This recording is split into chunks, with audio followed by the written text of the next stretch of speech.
Very good afternoon each and every one of you. Welcome back to Parcham. I am Richa Sharma और आप देख रहे हैं daily current affair session जो कि आज 3 दिन का कंपाइलेशन है। इसलिए बिकॉज संडे को आपका वीकली सेशन होता है, उस दिन डेली सीए नहीं आता। और कल क्योंकि मैंने पूरे 7 दिन लगातार आपके लिए बहुत सारी वीडियोस बनाई थी, कल मैंने एक ब्रेक ले लिया था और इसलिए कल सेशन हमने नहीं कंडक्ट किया था। So ma'am has restored her energy और अब पूरे हफ्ते मजे से पढ़ेंगे। सो 10 to 12 ऑफ नवंबर का आज सीए सेशन होने वाला है और पार्ट सेशन है। बहुत सारी न्यूज है इसलिए फटाफट कवर करेंगे, समझ में आएगी, ये मेरी अश्योरिटी है। फुल अटेंशन से आपको बैठना है, फालतू चिट चैट में टाइम वेस्ट नहीं करना है। चलिए, सो आज की अगर हम तिथि की बात करें, देव उठनी 11 एक बहुत ऑस्पिशियस तिथि मानी जाती है और ऐसा कहा जाता है कि अपनी नींद से विष्णु जी उठे हैं। हाँ, और अब जो भी शादियां होती हैं वो सब चीजें स्टार्ट हो रही होती हैं। तो कार्तिक शुक्ल पक्ष की एकादशी या 11 है आज। और चलिए, आज जो भी आप पढ़ेंगे उसका आपको पीडीएफ कहां मिलेगा वो देख लेते हैं।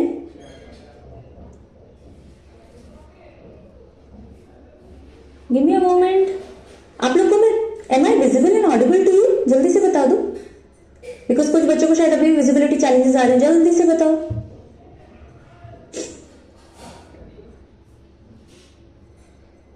M I visible, audible? Hurry up. अच्छा, वापस आ जाते हैं ये यूआईपी पे, यूनिवर्सल इम्यूनाइजेशन प्रोग्राम। अब हमारे इंडिया में हम पढ़ते हैं ना नेशनल रूरल हेल्थ मिशन, कई बार आ जाता है ये जब हम स्वास्थ्य की बात करते हैं। तो नेशनल रूरल हेल्थ मिशन सुना होगा। 2005 के अंदर इस नेशनल रूरल हेल्थ मिशन के अंदर ये यूआईपी जो है यूनिवर्सल प्रोग्राम जो टीकाकरण का है वो एक इंपॉर्टेंट कंपोनेंट की तरह ऐड किया गया। अब देखो, वर्ल्ड इम्यूनाइजेशन डे हमने देख लिया, ये है वर्ल्ड इम्यूनाइजेशन वीक, ये लास्ट वीक ऑफ अप्रैल को आता है। तो 3 चीजें हो गई, national immunisation day 16 of March को, world immunisation day 10 of November को and world immunisation week last week of April. क्यों अलग अलग रखने, इनको एक साथ क्यों नहीं रखते थे?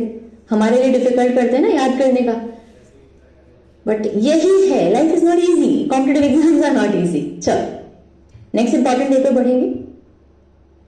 इन the honour of Armistice Day, Remembrance Day, Veterans Day, तो अगला जो इंपॉर्टेंट डे है 11 नवंबर से रिलेटेड 11 नवंबर के लिए भी 11 है। तो 11 नवंबर 1980 में जो वर्ल्ड वॉर 1 थी उसमें फाइटिंग को एंड डिक्लेयर किया गया था और इस दिन को ऑब्जर्व किया जाता है पर्टिकुलरली यूएस साइड में, वैसे अदरवाइज भी आर्मिस्टिस डे के तौर पे, रिमेम्बरेंस डे, वेटरन्स डे के तौर पे भी इसको मनाया जाता है। ठीक है जी। सो आर्मिस्टिस डे जब वर्ल्ड वॉर 1 की समाप्ति हुई थी 11 नवंबर 19 एंड 18, एलाइड साइड जो थी और जर्मनी थी, उन्होंने आर्मिस्टिस साइन किया था नॉर्दर्न फ्रांस के अंदर। इसको ओरिजिनली आर्मिस्टिस डे कहा जाता था, लेकिन बाद में 1954 के आसपास इसको और एक्सपैंड कर दिया और फिर जितने भी वेटरन्स थे, सिर्फ वर्ल्ड वॉर 1 के ही नहीं, जितने भी वॉर के वेटरन्स थे उन सभी को डेडिकेटेड ये डे है कि भाई आपने जंग लड़ी है अपने देश के लिए, तो आपके ऑनर में हम इस दिन को मनाएंगे। सुपरबली इंपॉर्टेंट जितने भी नेशनल डेज हैं, ध्यान रखिएगा इस चीज को, मैं बहुत क्लियरली बता रही हूं आपको, जितने भी